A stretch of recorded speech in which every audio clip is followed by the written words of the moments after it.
ओम जय गुरुदेव. सर्वांना खूप धन्यवाद. कारण चॅनलला सबस्क्राईब करतायत, चॅनल पाहताय. जास्तीत जास्त चॅनलला सबस्क्राईब करा, कारण लवकरात लवकर प्रगती होईल.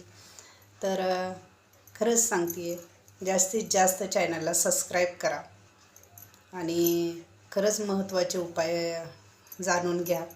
आणि आज एक महत्त्वाचा असा उपाय सांगणार आहे मी, की ह्याच्यातनं बरेचसे लोक दुःखात आहेत, तो म्हणजे करणी बाधा. तर करणी बाधेसाठी मी असा एक रामबाण उपाय सांगणार आहे, जो माझ्या परमपूज्य गुरुदेवांनी सांगितलेला आहे. मी पण तो उपाय केलेला आहे. तर हा इतका सोपा आणि साधा उपाय आहे, पण आहे ना, तुम्ही म्हणाल तर ह्याचा प्रभाव इतका मोठा आहे की तुम्हाला हे करणी काढण्यासाठी कुठं कोणाकडं जाण्याची गरज नाही. तुमचं तुम्ही घरच्या घरी कशी करणी काढू शकता तुमच्यावरची. कारण करणी बाधा एक अशी बाधा आहे की त्या बाधाने एखाद्याचं आयुष्य उद्ध्वस्त होतं. आयुष्य उद्ध्वस्त होतं म्हणजे कसं, तर त्या मनुष्यामध्ये म्हणजे त्या मनुष्याची प्रगती कधी होत नाही.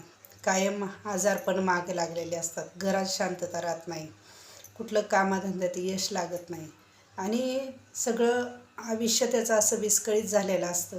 तर ज्याच्यावर करणी झालेली आहे त्याच लोकांना ह्याच्यातलं काय आहे ते कळत असतं. आणि दुसरं फक्त बोलू शकतं, पण कुणी ह्याचा अनुभव नाही घेऊ शकत.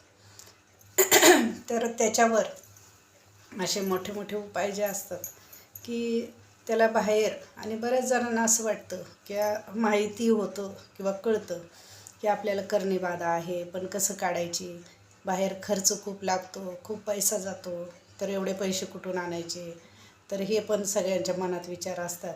तर माझे परमपूज्य गुरुदेव आहेत, माझ्या गुरुदेवांनी असे काही उपाय सांगितलेले आहेत की त्याच्यामध्ये खर्च तुम्हाला काहीच करावं लागत नाही. ह्या घरातल्या वस्तू ज्या असतात, ह्या वस्तूंची काय शक्ती आहे हे शास्त्रामध्ये आपल्या सांगितलेलं आहे.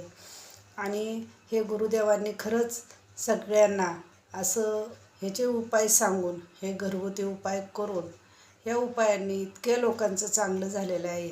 तर तोच उपाय आज मी तुम्हाला सांगणार आहे. तर हा उपाय रविवारी संध्याकाळी करायचा आहे तुम्हाला. रविवारी संध्याकाळी काळे मिरे नसतील तर काळे मिरे आणून ठेवायचे आणि रविवारी संध्याकाळी हा उपाय करायचा. तर हे असे काळे मिरे घ्यायचेत, 9 काळे मिरे घ्यायचेत. 9 काळे मिरे घेतल्याच्यानंतर ते आधीच आणून ठेवायचे आणि संध्याकाळी तुम्हाला हा उपाय करायचा आहे. तर त्या दिवशी काय करायचं, तर संध्याकाळच्या वेळेला कुठंतरी मोकळ्या जागेत जाता आलं तर ठीक आहे, नाही तर तुमच्या घराच्या बाहेर जर कुठं मोकळी जागा असेल थोडीशी तर चालेल. तर हे 9 काळे मिरे घ्यायचे आणि ह्याच्यावर 9 वेळा आधी काय करायचं, तुमच्या जे मनातली इच्छा आहे, तुम्हाला जे काही त्रास होतो आहे किंवा तुमच्यावर कोणी काही करणी बाधा केलेली आहे किंवा काय त्रास आहे हे सगळं बोलायचं आहे, देवा महादेवाला बोलायचं आहे हे. आणि ह्या 9 काळे मिऱ्यांवर 9 वेळा ओम ओम ओम असं बोलायचं आहे. त्याच्यानंतर पहिला काळे मिरे घ्यायचा आणि हे त्याच्यानंतर 9 वेळा तुम्ही ओम ओम बोलले की हे 9 वेळा तुमच्यावरनं उतरायचेत. उतरल्याच्यानंतर पहिला काळे मिरे घ्यायचा आहे आणि तो घेऊन 3 वेळा ओम म्हणायचं आणि पूर्व दिशेला टाकायचा.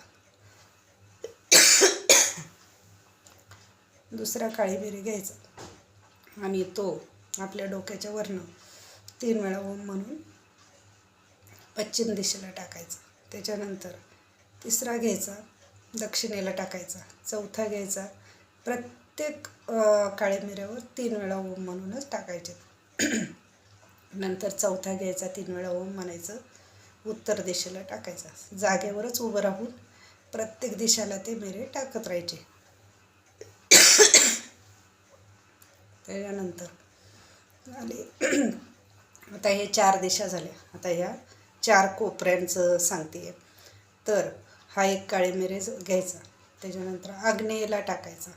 3 वेळा ओम म्हणून आग्नेयेला टाकायचा. आग्नेय दिशेला टाकल्याच्यानंतर परत 6वा घ्यायचा, नैऋत्य दिशेला टाकायचा. 7वा घ्यायचा, वायव्याला टाकायचं आणि 8वा घ्यायचा ईशान कोपऱ्यात टाकायचा आणि जो 9वा जो असतो तो 3 वेळा ओम म्हणून वरती आकाशाकडे टाकायचा. तर हा उपाय सगळ्यांनी नक्की करा रविवारच्या संध्याकाळी.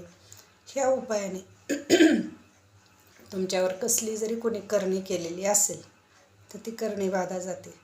आणि खरंच ह्याचा लाभ घ्या. आणि ज्यांना काही उपाय करता येत नाही त्यांच्यासाठी हा रामबाण उपाय आहे. तर हा उपाय सगळ्यांनी नक्की करा. मला खोकला येतो आहे, अजून काही तब्येत बरी झालेली नाही, तरी पण आहे ना मी बरेच दिवस झालं व्हिडिओचे गॅप होत आहेत म्हणून मी उपाय सांगायला बसली. थोडा मधून खोकला अजून चालूच आहे. तर सगळ्यांनी समजून घ्या आणि खरंच हा उपाय करा की या उपायाने सगळ्यांना खूप फायदा होणार आहे. चॅनलला सबस्क्राईब करा. सुखी व्हा. ओम जय गुरुदेव. आई राजा उदे पद्मावती माता की जय जय जय. हर हर महादेव, हर हर महादेव, हर हर महादेव.